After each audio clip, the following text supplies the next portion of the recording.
Olá, aqui estamos novamente seguindo com o estudo da grandiosa Revista Espírita de Allan Kardec. Hoje, encerrando o ano de 1858, já que vamos refletir um pouco acerca da Revista Espírita de dezembro do referido ano, de 1858. Este mês ele está bem produtivo, bem cheio de artigos e textos. São 14 textos, artigos, comunicações espirituais, etc. Naturalmente que aqui, nesse estudo simples, nós não temos o tempo para estudar todos os itens com a profundidade que eles merecem, porque a proposta aqui é despertar em você, que nos acompanha, o interesse de estudar na íntegra a Revista Espírita de Allan Kardec. Desses 14 textos, como de hábito, nós vamos nos aprofundar um pouquinho mais em 3 deles, mas vamos citando todos aqui. Começa com o texto sobre as aparições. Lembrando que Kardec, no início, se debruçava muito no estudo dos fenômenos espirituais, da mediunidade. Se hoje nós temos uma vasta informação a respeito dos fenômenos e da mediunidade, inclusive com o Livro dos Médiuns, as obras complementares, através de Chico Xavier, de Valdo Franco, Raul Teixeira, vamos lembrar que à época Kardec ainda estava buscando essas informações com a espiritualidade superior. Então, veremos muitos textos tratando a respeito disso. Por isso as aparições, porque muitas pessoas relatavam que tinham visto espíritos. E aí Kardec vai escrever sobre as aparições, dizendo que a partir do momento que nós compreendemos que o espírito, após deixar o corpo físico, que fica aqui, ele morre, o corpo físico vai se decompor, mas o espírito leva o perispírito, o corpo espiritual. Portanto, na vida no mundo espiritual, este corpo espiritual, ele propicia, ele é responsável por muito desses fenômenos que nós vamos estudando. As aparições, por exemplo, Kardec fala que o corpo espiritual, ele fica visível e também pode ficar tangível através da vontade do espírito, permissão divina e outras questões.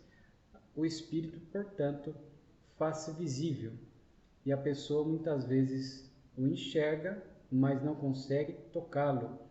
E essa aparição às vezes também tem gradações, com mais intensidade, um pouco mais nebulosa, transparente, pode ser tangível, nós podemos tocar o espírito, muitas vezes não é tangível, é uma aparição mais vaporosa. Então existem essas nuances das aparições, mas Kardec nos fala que é através da compreensão do perispírito que muda a sua disposição molecular, condensa-se, tornando-se portanto, visível.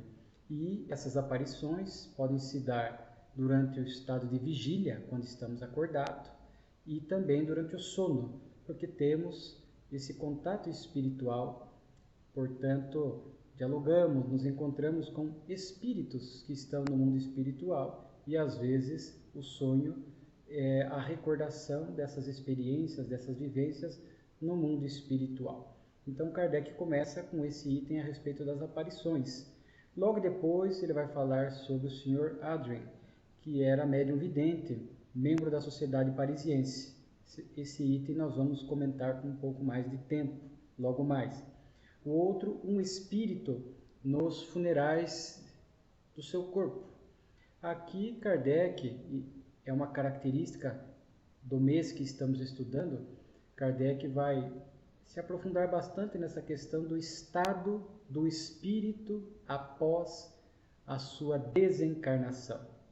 E aqui ele vai falar que, via de regra, a separação da alma e do corpo não se dá instantaneamente, de imediato, após a consumação da morte biológica.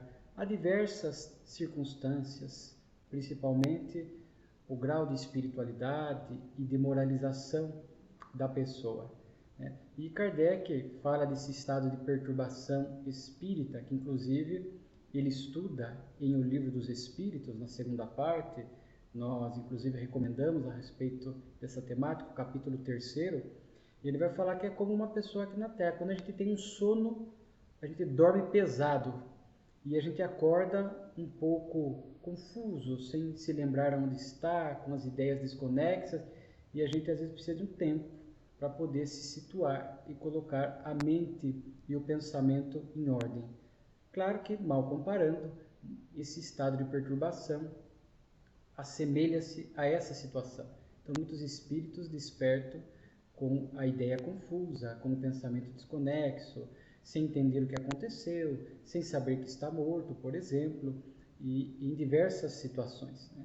Essa duração desse período de perturbação, de confusão que se segue à desencarnação, ela é variável, vai depender, como na forma nós falamos, do estado de evolução da pessoa.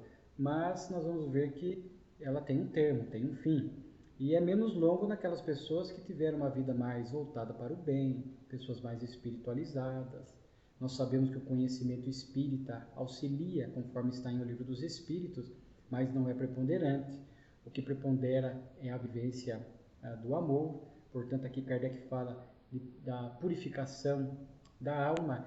E aqui o próprio médium vidente, que nós vamos comentar mais à frente, o Sr. Adrian, ele vai ter contato com o Sr. X, que faleceu, e o referido médium vai até a câmara mortuária, e porque tinha, conforme veremos, uma vidência muito plena, muito pujante, ele enxergava o espírito do Sr. X caminhando para lá e para cá. E como também era médium audiente, ali se estabeleceu um diálogo, e o espírito recém-desencarnado estava nesse período de perturbação, andando confuso para lá, para cá, olhava o corpo, não entendia muito bem o que estava acontecendo. E estabelece uma conversa rápida com o médium, onde ele fala do seu estado, da sua confusão, por que a sua esposa não lhe respondia, e aí, naturalmente, que o médium vai falar da sua situação de desencarnado. O espírito se assusta, mas eu, desencarnado, imagine, né? Então, aqui é um fato muito interessante, porque reflete essa temática da vida logo após a desencarnação. E Kardec estudou muito essa temática quando ele evocava os espíritos e fazia essas indagações. Há um livro que nós vamos deixar aqui de sugestão por conta dessa temática do despertamento no mundo espiritual, a vida que se segue após a morte do corpo físico, um estudo de Filomeno de Miranda, uma obra Reencontro com a Vida. Inclusive tem um capítulo muito interessante que ele chama Morrer e Desencarnar, porque ele diz que morrer não significa necessariamente desencarnar. Às vezes há a morte biológica, mas o espírito sequer se desconecta do corpo, não se desconecta do ambiente terrestre, das sensações, fica aqui imantado à região umbralina, aos interesses materialistas, muitas vezes preso ao ambiente doméstico, aos familiares, ou seja, como disse Filomeno, ele morreu, biologicamente falando, mas não desencarnou, não se desligou dos interesses terrestres. Então, é um livro muito interessante, que vai poder abordar essa questão, certamente, na sequência dos nossos estudos da Revista Espírita. Vamos nos deparar novamente com essa temática e faremos outras observações doutrinárias. Existe também aqui um artigo sobre o fenômeno da bicorporeidade. Este é um fenômeno que hoje nós conhecemos bem, à época Kardec estava estudando.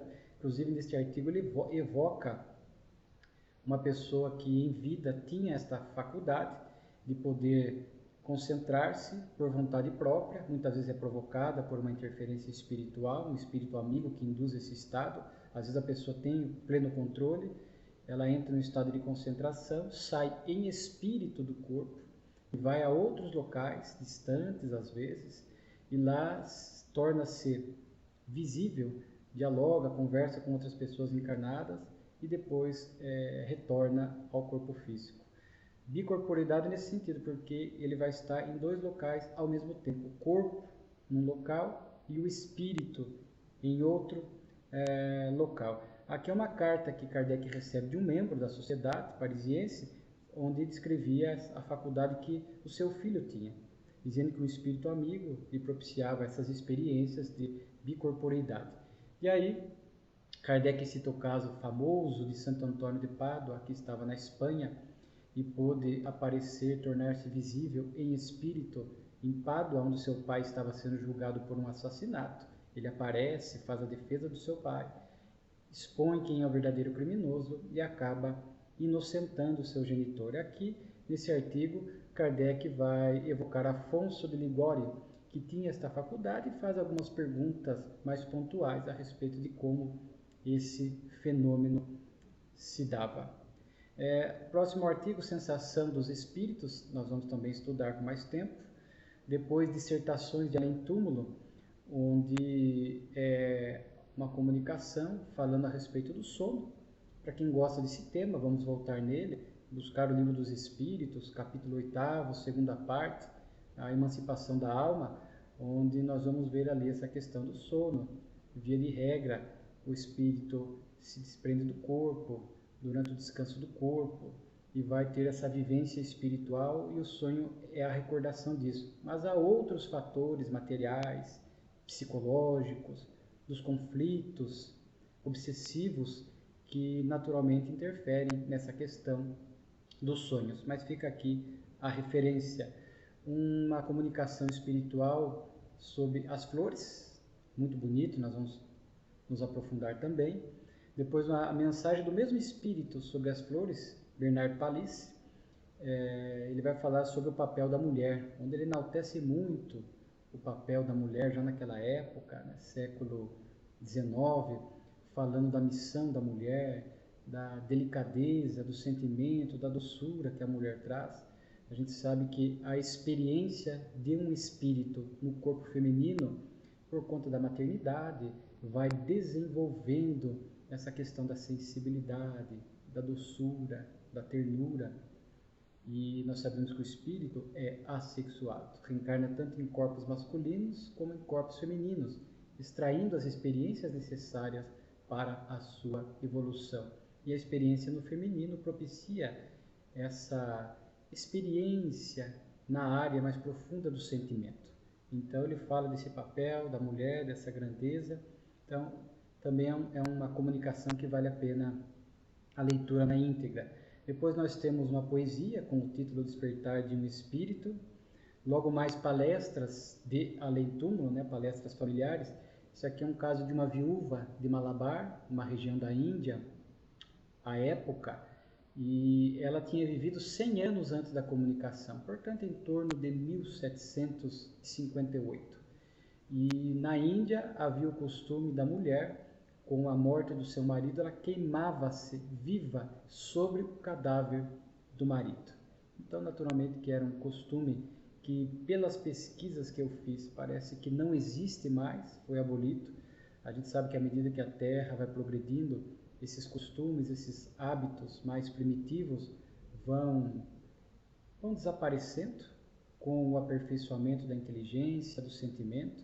E aqui ela dá uma comunicação espiritual evocada e interessante, porque ela vai falar que não era da vontade dela se matar, assim como de muitas mulheres que se submetiam a esses costumes, e que ela estava ainda em sofrimento no mundo espiritual e que ela precisaria de muitas reencarnações para se libertar desse sofrimento. Kardec chega inclusive a dizer que notava-se a presença dela em muitas reuniões posteriores ali da sociedade parisiense, onde notava-se o interesse dela de instruir-se à luz da doutrina para poder começar esse processo seu de reabilitação espiritual. Aqui chamamos a atenção para uma questão que também já estudamos bastante a respeito do suicídio, como são situações diversas.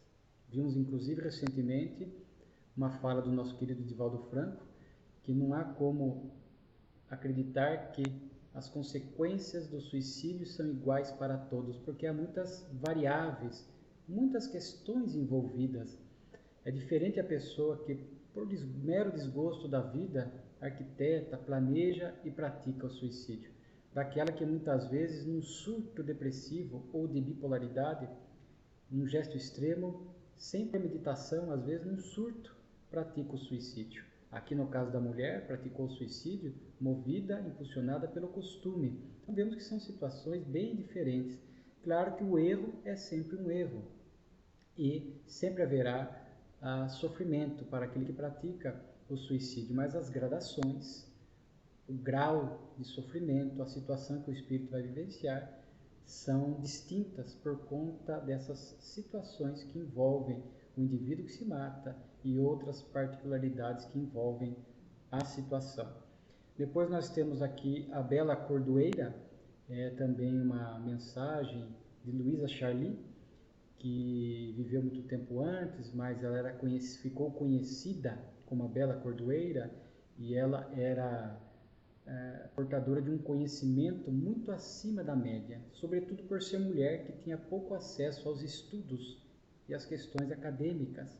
Ela falava diversas línguas, tinha um caráter bastante enérgico, escrevia poesias, fazia círculos literários em sua casa, e ela exercia, portanto, uma liderança. E isso, à época, chamou a atenção. E quando ela dá essa comunicação espiritual, Kardec pergunta de onde vinha tanto conhecimento acima da média para os padrões daquela época, para os padrões da época em que ela viveu na Terra, principalmente por ser mulher. Ela fala de experiências transatas, inclusive foram penosas. Então nós vemos que não há privilégio. O potencial que o espírito apresenta na atual reencarnação não é privilégio de Deus, são conquistas que o próprio espírito fez em vidas transatas. Então ela trazia conhecimento, facilidade para as línguas, uma certa energia. Nós falamos agora há pouco da experiência no masculino e no feminino. A experiência no masculino propicia para o espírito essa intrepidez, esta ousadia, essa energia de agir, porque a mulher veio muito tempo sendo castrada na família, na sociedade, em muitas religiões. Portanto, às vezes era a experiência no masculino que permitia isso. Então, quando vemos uma mulher com essa característica, é um espírito que já passou pelas experiências masculinas e trouxe esse aprendizado da intrepidez, da ação, da não submissão. Quando vemos homens muito doces, suaves, realmente com uma ternura que realmente marca. E são espíritos que certamente já passaram por experiências no corpo feminino e fixaram este aprendizado na área do sentimento. Ela fala que ela vivia já do mundo superior à Terra, mas que nós não conhecíamos, que não adiantava ela falar o nome que nós não conhecíamos o mundo. Então vemos aqui um espírito realmente de uma evolução acima da média. Inclusive ela deixa uma prosa muito bonita, que nós recomendamos a leitura. Ela é um pouco longa para a leitura agora, mas é uma prosa sobre felicidade e virtudes, muito bonita. Depois nós temos um artigo mais simples, Variedades, Monomania Religiosa, onde Kardec cita um fato de um paciente que estava internado com monomania religiosa, portanto ali havia-se um fanatismo, e ele acaba matando o dono da instituição com golpes de faca. E Kardec, como o espiritismo vinha sofrendo já muitos ataques, Kardec faz apenas uma citação, que se fosse uma monomania religiosa espírita, muitos haveriam de atacar a doutrina falando que a culpa era do espiritismo. Mas era uma pessoa que estava nessa monoideia, no fanatismo religioso, certamente perturbado, desequilibrado. Depois um item sobre uma questão de prioridade, um assinante da Revista Espírita falando que ele devorava, que ele adorava a Revista Espírita, lia com muita atenção, e ele cita que ele próprio portador de mediunidade, que na sua família, desde a sua tataravó, havia familiares com esses dons psíquicos, com esses dons espirituais, que se comunicavam com os espíritos. E aí Kardec faz uma nota interessante, dizendo que ele sempre afirmou que os fenômenos espirituais sempre existiram, mesmo antes do espiritismo, das mesas girantes. Isso não era exclusividade do espiritismo. Aliás, o espiritismo, conforme já registramos outrora, surgiu a partir dos fenômenos espirituais. Sempre houve esses fenômenos, a relação dos encarnados com os desencarnados, isto era um fato. O Espiritismo trouxe luz para isso. Explicou por que se dá, como é que ocorrem esses fenômenos, como nós citamos no início, as aparições, por exemplo.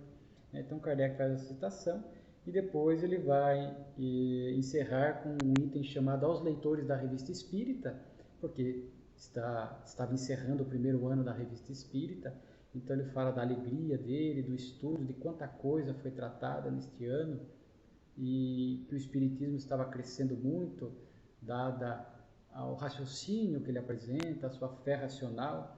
Então Kardec estava muito feliz com o aumento dos assinantes, com o aumento e o crescimento do Espiritismo, por conta dessa racionalidade que ele propicia, convidando o indivíduo a pensar, não mais aquela fé cega, onde a pessoa é obrigada a pensar dessa ou daquela maneira. O Espiritismo convida a reflexão.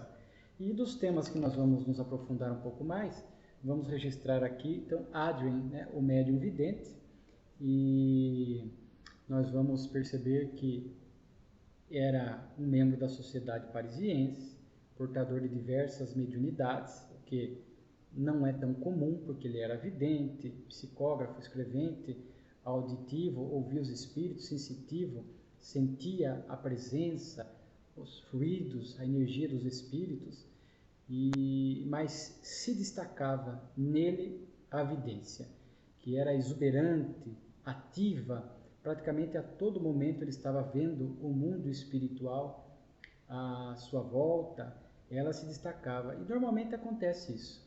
Você pega, por exemplo, Chico Xavier, Divaldo Franco, são portadores de diversas mediunidades, o nosso querido Raul. Então eles têm vidência, eles ouvem o mundo espiritual, eles psicografam. Chico, por exemplo, cura, Divaldo também tem episódios de cura, mas o que destacava em Chico, Divaldo, Raul, é a psicografia. No Sr. Adrien, o que destacava era a vidência. Então sempre há uma que se destaca em relação às demais. E ele a todo momento via o mundo espiritual. Então ele descrevia Kardec, nós vamos ver, esteve em vários locais e situações com ele, e ele descrevia para Kardec essa espiritualidade, essa movimentação dos espíritos presentes. E Kardec vai falar que uma das provas da autenticidade, da vidência do Sr. Adrien, é que pessoas que ele não conhecia vinham até ele e falavam, evocavam ali na Sociedade Parisiense um amigo ou um parente desencarnado. E quando este espírito evocado atendia e aparecia, o Sr. Adrien descrevia, falava a cor do cabelo, falava a estatura, às vezes a veste, uma roupa particular que o desencarnado gostava, e ao descrever, o parente ou a pessoa que estava ali, que ele sequer conhecia, confirmava a descrição que ele estava fazendo do desencarnado. Então isto era uma prova inquestionável que o espírito ali estava, que o médium o estava vendo, e a descrição, ao narrar ao encarnado que foi em busca da comunicação, ele confirmava todas as descrições feitas pelo médium. Essa é a prova da imortalidade, da alma, da vida que segue. Quantas pessoas enlutadas, às vezes, conseguem ter contato com médiums videntes, por exemplo, ou de psicografia, como as cartas consoladoras de Chico, e às vezes ali pelas descrições eles confirmam que aquele que ditou a mensagem, ou aquele a quem o médium vidente está vendo, é o seu parente. Ele não tem dúvida, pelos detalhes, por fatos às vezes que nem o familiar se recordava, ou às vezes desconhecia, tem que ir confirmar com outros familiares. Então isso é uma prova da imortalidade da alma. Isso gera um consolo, um conforto muito grande nos familiares, né? Então muitos têm essa oportunidade de, através da mediunidade, ter esta certeza da imortalidade, que o seu parente continua vivo nessa outra dimensão, no mundo espiritual, e que o futuro reencontro será inevitável. Claro que nem todos, e nem é imprescindível, que se tenha esse tipo de contato mediúnico para que uma pessoa que enfrenta um luto, por exemplo, possa ter consolo e esperança e sair dessa tristeza pela desencarnação de um ente querido, porque nem todos conseguem ter isso, nem é necessário. E às vezes pelo estudo espírita, pela compreensão, pela confiança em Deus, por outros fatores, a pessoa consegue digerir o luto e saber que logo mais haverá este reencontro e ela segue importante. Mas aqui, essa mediunidade exuberante do Sr. Adrian, né? E ele era tão interessante que ele via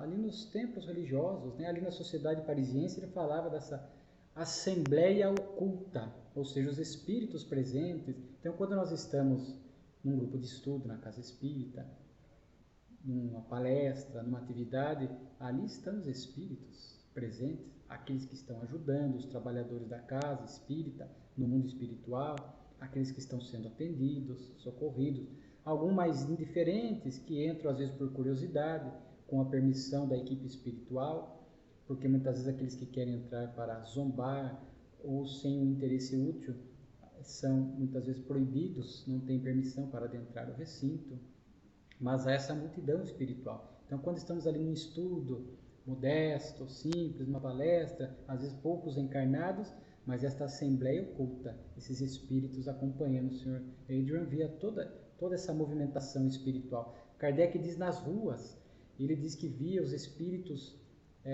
tutores cuidando dos seus entes aqui na Terra. Então, a certeza de que temos um espírito guia que cuida de nós, que nos inspira, nos acolhe. Ele via também uma coisa muito interessante, uma massa de desocupados e indiferentes. Em algumas obras de Filomeno de Miranda, pela mediunidade de Divaldo, ele chega a narrar que, às vezes, adentrando um recinto doméstico, que ele estava fazendo uma visita espiritual, ele fala e encontrou ali alguns espíritos desocupados. E como Kardec vem estudando nesse mês em questão, dezembro, essa situação do espírito no mundo espiritual pós-desencarnação, aqueles que eram desocupados e indiferentes na Terra despertam nessa situação. Eles nunca se preocuparam com progresso, com aprendizado, com moralidade, com a prática do bem, viviam por viver, viviam automáticos aqui na Terra, né?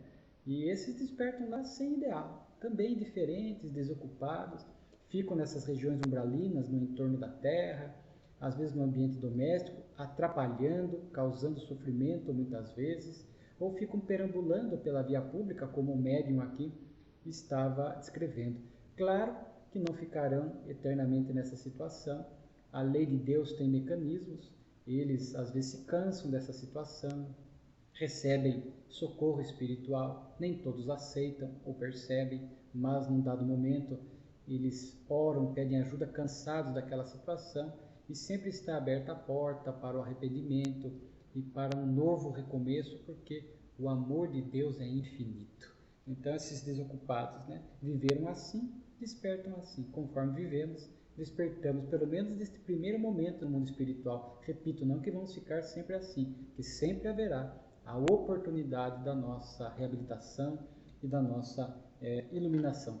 Daí nós passamos a entender a fala de Paulo, que está em Hebreus, capítulo 12, versículo 1, que vivemos cercados por uma nuvem de testemunhas. E aqui o médium comprovava tudo isso. Quem quiser estudar um pouco sobre a perturbação espírita, aqui por causa dos desocupados, dos indiferentes, né, está lá no capítulo 3º, segunda parte, do Livro dos Espíritos. Kardec diz que às vezes foi com ele em teatros, hospitais, templos de outras religiões, e lá estavam, né, os espíritos presentes, a nuvem de testemunhas. E aí Kardec no final diz algo interessante, ele diz assim, né, o microscópio revelou para nós o mundo do infinitamente pequeno. O telescópio revelou para nós os astros, os mundos, os sistemas planetários, e coube ao Espiritismo revelar para nós o mundo espiritual.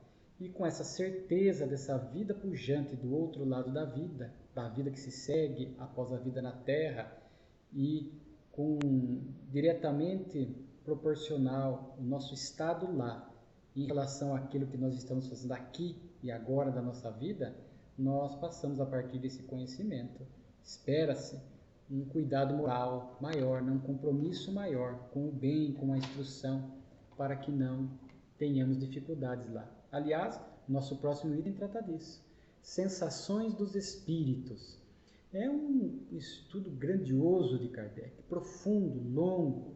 Fica, novamente, a indicação do estudo. Inclusive, em O Livro dos Espíritos, algumas partes aqui da Revista Espírita estão lá compondo o Livro dos Espíritos, ali na sua segunda edição. Kardec vai estudar esse item no capítulo 6º, segunda parte, ensaio teórico sobre as sensações no espírito. E aqui nós já havíamos estudado um pouco isso, não só as sensações, mas o sofrimento. Lembro da Revista Espírita de fevereiro de 58, nós estudamos o caso da senhorita Clary. Quando ela fala do frio, fome, a gente aqui pode estender sede, calor, e ali Kardec falava que muitas das sensações são lembranças que o espírito traz das suas reencarnações. Não que ele esteja efetivamente, o corpo espiritual, sentindo isso. É mais uma questão de lembrança, de condicionamento mental, né?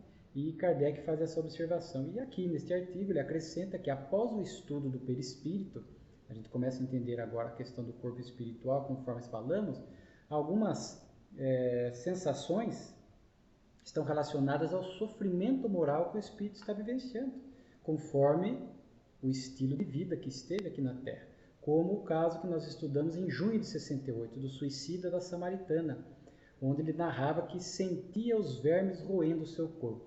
Aí Kardec faz, claro que em vida ele não experimentou esta sensação, então não poderia ser uma recordação, mas era pelo sofrimento moral. Ele, pela prática do suicídio, ele ficou ali preso ao corpo, porque conforme veremos mais à frente, com o tempo, a questão do fluido vital remanescente no corpo, o espírito fica ali retido, e ele estava, portanto, vendo, né, os vermes roendo o corpo, e aquilo lhe causava essa impressão. Então você está vendo o seu corpo, os vermes roendo, e aquilo causava nele essa sensação de como se de fato, né, os vermes estivessem roendo o seu corpo espiritual. Mas não estava, era o corpo físico, mas a sensação que estava ali muito pujante, muito viva, porque ele estava vendo o corpo sendo comido pelos vermes, né? Então era essa a explicação que Kardec nos dá. Então não era lembrança, né? Então, e a gente percebe que essa questão das sensações, né, das percepções dos espíritos, muitas vezes não está centralizada num órgão, como no corpo físico. Os olhos para enxergar, os ouvidos para ouvir. O espírito vê, sente, ouve, escuta por todo o seu corpo espiritual. Então não há um órgão específico para essas percepções. E esses sofrimentos morais, repito, consequências da forma como ele viveu na Terra.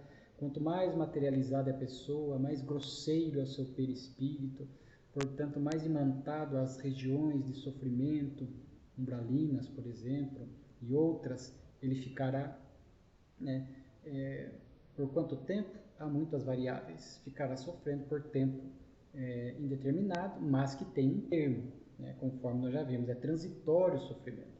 O Espiritismo não aceita as penas eternas, o sofrimento interno é incompatível com o amor e a misericórdia de Deus. Por mais grave que seja o sofrimento, por mais atroz seja a situação do espírito no mundo espiritual, ela terá um termo.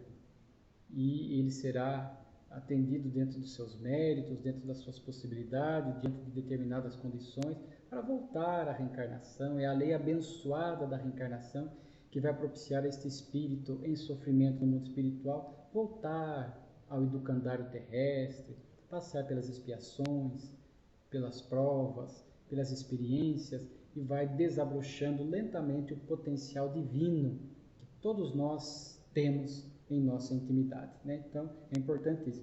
E o Kardec vai falar algo muito interessante, que essas conclusões, ou essas assertivas a respeito do sofrimento, das sensações, das percepções dos espíritos no mundo espiritual, é reflexo de milhares de comunicações espirituais. Kardec estabeleceu contato com espíritos em diversas situações espirituais, momentos, recém-desencarnado, desencarnado já de algum tempo, que foi suicida, que passou por provas, expiações dolorosas, arrependido, endurecido, como recomendamos a segunda parte da obra do Pentateuco de Kardec, a obra O Céu e o Inferno, onde a segunda parte tem ali em torno, acho que, de 7 situações espirituais. Então aqui não era um palpite de Kardec, não era uma mera presunção ou uma conclusão apressada. Era fruto de um trabalho grandioso de Kardec, com um propósito sempre nobre e sério, porque quando ele estava indagando os espíritos, não era movido pela curiosidade, mas movido pelo interesse do aprendizado. Então ele fazia perguntas bem pontuais, sérias, que iriam gerar respostas que nos trariam aprendizados importantes. Porque ao saber da situação em que o espírito está lá e por que ele sofre ou está feliz, naturalmente que isso é um alerta para nós e um aprendizado, para que em vida ainda possamos corrigir os erros, ajeitar o rumo existencial para que possamos ir nos alinhando ao bem. Então também é um item muito interessante essa das sensações dos espíritos. E por fim, uma comunicação espiritual de Bernard Palissy, se vocês lembram que ele está na Revista Espírita de abril de 58, ele é um espírito nobre, foi um célebre oleiro aqui no século XVI, e ele já agora habitando Júpiter, portanto um mundo feliz, superior à Terra, portanto um espírito nobre, e ele já naquela Revista Espírita trazendo bastante esclarecimento, e agora ele traz uma comunicação espiritual comparando-nos com as flores. Eu achei muito bonito. Repito, leiam. É muito bonita a mensagem dele, as flores, que ele fala que as flores são o emblema da vida, ou seja, simbolizam a vida. Simbolizam a nossa vida. Claro que é uma analogia, porque nós sabemos que as flores passam pelas tempestades, pelas ventanias. Nós também passamos pelos desafios existenciais, pelas ventanias da vida, pelas provas, pelas expiações, né? Ele cita, por exemplo, os lírios, após as tempestades, levantam-se mais puros e mais radiantes. Então, espera-se de nós que após a dor, a dificuldade, a tempestade, nós possamos aprender com a dor, porque o sofrimento causado pela nossa imperfeição, pelas escolhas equivocadas. Então, espera-se que nós possamos aprender com o sofrimento. Não a revolta, mas o bem sofrer, como está em o Evangelho segundo o Espiritismo, extraindo a lição. A pergunta hoje é por que sofremos, né? E podemos perguntar para que sofremos, qual a lição, qual o aprendizado, para que a gente possa, à semelhança dos lírios, após essas lutas, sairmos mais fortes, mais radiantes, né? Então, esta é a proposta, porque mesmo, diz ele aqui, quando as flores caem depois de uma ventania, né, vem o sol e elas se refazem, a natureza se refaz, as flores ali estão, né, em toda a primavera, elas estão ali embelezando o cenário, trazendo o seu perfume, deixando depois os seus frutos. Sim, nessa analogia que o Espírito está propondo, nós também, nós deveremos aparecer, mesmo que a gente caia, a gente levantar, porque o sol das flores que as fazem ressurgir e embelezar a paisagem, para nós, o nosso sol de primeira grandeza é Jesus. Então, diante dos invernos da vida, das dificuldades, Jesus, só tereis aflições, ou eu prefiro a tradução do tereis aflições, porque a vida não é só aflição, também é feita de bênçãos, de aprendizado, de coisas boas, então, mas a aflição faz parte. Então, e são a invernia, mas a gente depois a gente se beneficia desse sol de primeira grandeza que é o Cristo, seus ensinos, a sua vida, a sua fala, muito bem registrada nos evangelhos, para que a gente possa se sentir fortalecido, reaquecido e fortalecidos em Cristo, possamos levantar novamente e deixar os nossos frutos. O que são os frutos? O nosso legado. A gente fica tão preocupado em deixar bens materiais, deixar herança material, e a gente se esquece. Muitos deixam uma herança material exuberante, que às vezes os herdeiros não precisam nem trabalhar mais. Mas a verdadeira herança é a de natureza moral. O nosso legado, os bons exemplos, as lições que nós podemos deixar aqui para os nossos familiares e para outros que, porventura, tomem contato com a nossa vida. Então são os frutos que nós deixamos. Então é muito bonita essa analogia que Bernard Palissy está fazendo. Ele fala: as flores elevam a alma de quem as sabe compreender. Eleva a natureza, né? O perfume, que a gente possa se sentir atraído, despertar esta sensibilidade pela beleza da natureza, das flores. Diz que Chico conversava com as flores, São Francisco de Assis. Então essas almas elevadas, sensíveis, conectadas com o sol, com o Cristo, elas conseguem sentir de forma diferente as flores. Divaldo chega a perguntar a Chico, no caso pessoal que ele narra: Chico, conversa com as flores? Sim. E elas respondem? Respondem, meu filho. Né? E hoje há aparelhos que medem essas sensações das flores, quando estão, dos vegetais, quando estão sofrendo, fazem aparelhos que registram isso e tudo mais. Esse é um tema também para um outro, quem sabe mais à frente, vamos voltar a falar do reino vegetal, mas aqui as flores embelezam, que nós possamos ser como as flores, voltados para o bem, embelezando outras vidas, ajudando outras almas que caminham aqui na Terra e que também passam pela sua ventania, pela tempestade, em que pese a nossa, nós possamos estar fortalecidos e ajudar os outros também a enfrentar as suas ventanias ou passar pelo seu período de inverno. Mas sempre vem a primavera. E termina aqui falando: amem as flores, né? Porque são obras de Deus. Então, que a gente possa ir desenvolvendo dentro de nós esse amor à natureza, amor ao vegetal, amor aos animais, mas também amor aos homens, às criaturas humanas. É dessa forma que nós vamos desenvolvendo esse sentimento nobre, amando a todos, indistintamente, como, repito, fez São Francisco de Assis, que amava o vegetal, o animal e a criatura humana.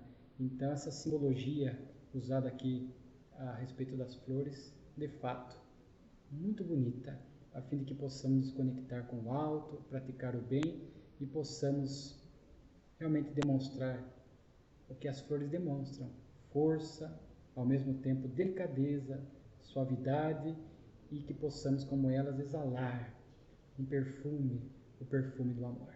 Fica aí o convite para todos nós. Muito obrigado e voltaremos dando início agora ao ano de 1859. Que o Cristo possa ficar conosco, hoje e sempre, o nosso sol de primeira grandeza.